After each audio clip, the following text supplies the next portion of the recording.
This is Plant-Based Briefing, Minimum Viable Meal Prep, Basic Plant-Based Batch Cooking You Should Do Every Week, Part 1 by Brigitte Gemme at veganfamilykitchen.com. And I'm Marian Erickson, and this is the plant-based podcast where I curate, get permission, and then narrate a variety of articles on plant-based and vegan living in about 10 minutes or less every weekday. And today's is longer, so it's going to be a two-parter. I'm reading Part 1 today, and then Part 2 will be tomorrow. It's by Brigitte Gemme of veganfamilykitchen.com. She comes from a family of dairy farmers, and she used to love blue steak with blue cheese. But now she helps people decide what to make for dinner. She offers whole food plant-based meal planning services. She offers workshops and tons of great information to teach people not just to follow recipes, but how to get flow in the kitchen, how to improvise meals. She has a great blog, a great website, a great podcast, all at veganfamilykitchen.com. And I really recommend her book, Flow in the Kitchen. It should almost be required reading for every teenager or person who is starting out on their own and has to feed themselves or their families. Brigitte came to veganism from the environmental perspective, and as a good green citizen, she was a big advocate for cycling as transportation. And someone planted a seed when she read a comment that said, if you're fueling your bike with a steak, you might as well be driving a Hummer. And the rest is history. She now helps others cook more plants and find joy, gratitude, and mindfulness in the practice of cooking. It's not just about getting food in mouths. So if you want to check out her book, you can find it at her website or on Amazon. It's called Flow in the Kitchen, Practices for Healthy, Stress-Free Vegan Cooking. And now let's get to today's plant-based briefing. Minimum Viable Meal Prep, Basic Plant-Based Batch Cooking You Should Do Every Week, even when you're too busy. Part 1 by Brigitte Gemme at veganfamilykitchen.com. Eating a steady diet of unprocessed, home-cooked, plant-based meals takes more time than dishing out processed foods from a box. Duh. It doesn't have to take a prohibitive amount of time. 4 to 7 hours of cooking per week should yield very enjoyable meals. If you have much less time to cook, delicious homemade plant-based dinners remain possible. However, you may have to compromise on food diversity. It's not a dream dinner scenario, but you can get by with what I call the minimum viable meal prep. It requires just 1 hour and will transform your week. Take these basic plant-based batch cooking steps on the weekend, and you'll have some healthy vegan options available on weeknights when you have no time to cook. Summary for the hyper-busy. 1. If you have time to check email and social media, you have time to do a basic plant-based batch cooking session. 2. Pick a couple of types of canned beans.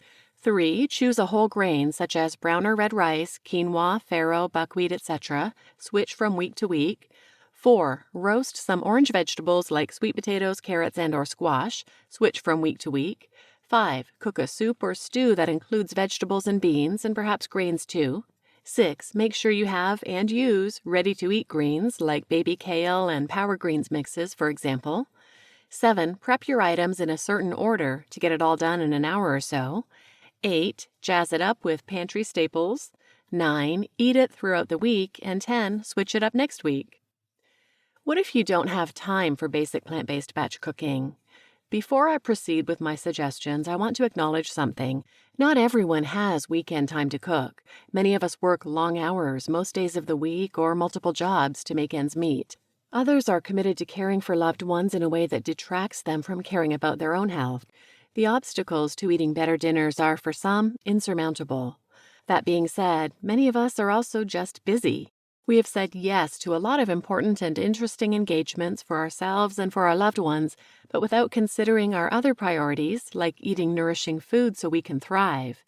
If you think you have zero time to do even basic plant-based batch cooking on some less busy days of the week, I invite you to reconsider your schedule and perhaps say no to an activity or two, or delegate responsibility for one of your tasks. If work is the problem, ask yourself what is the full real cost of working more hours. Again, I'm not talking to those who are scraping by at the edge of survival here. They don't have time to read my blog anyway. If the increased stress and busyness makes it impossible for you to cook at home from scratch, then you are likely eating more processed food, which is expensive, or buying ready-made meals, likely worse.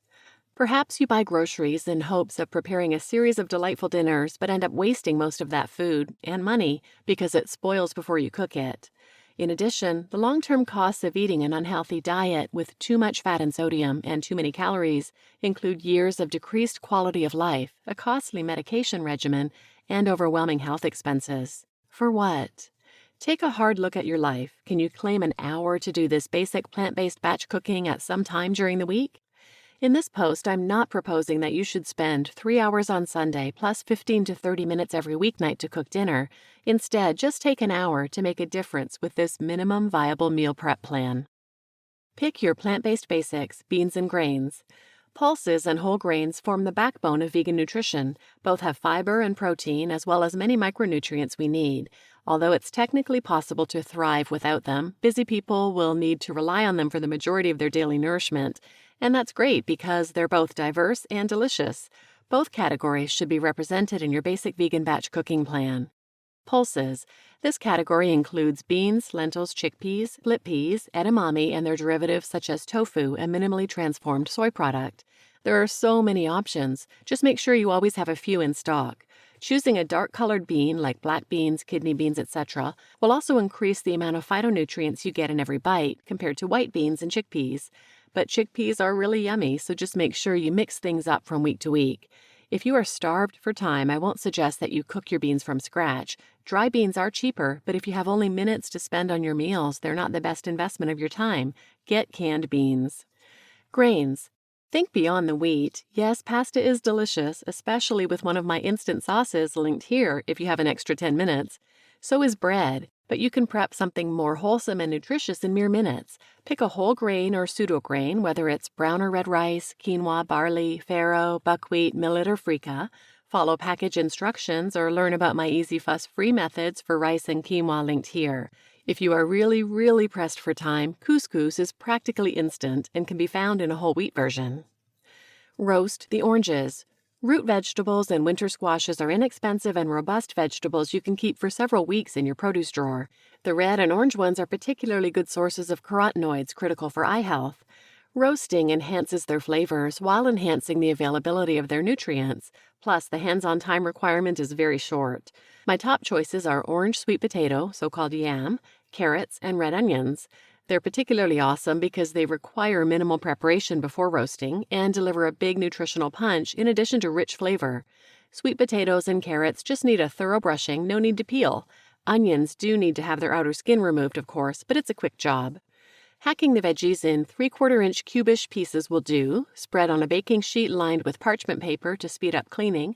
Sprinkle with salt, pepper, and turmeric if available, and maybe drizzle with a wee bit of olive oil, like 2 teaspoons. You're good to go. Refresh your knife skills with this information linked here to save yourself time and accidents.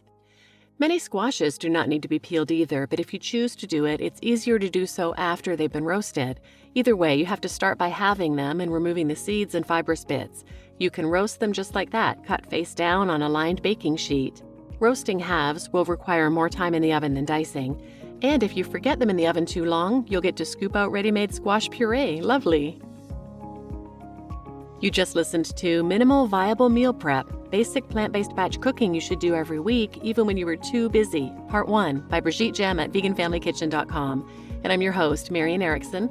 Tune in tomorrow for the second half of this article, where we'll hear about how to use fresh greens, how to add a soup or stew, and how to make the most of your time within this hour to get it all done. And then how to jazz it up with tasty and nourishing pantry staples and how to put it all together for meals. So tune in tomorrow for that, and please share this episode with anyone who might benefit, and thanks for listening.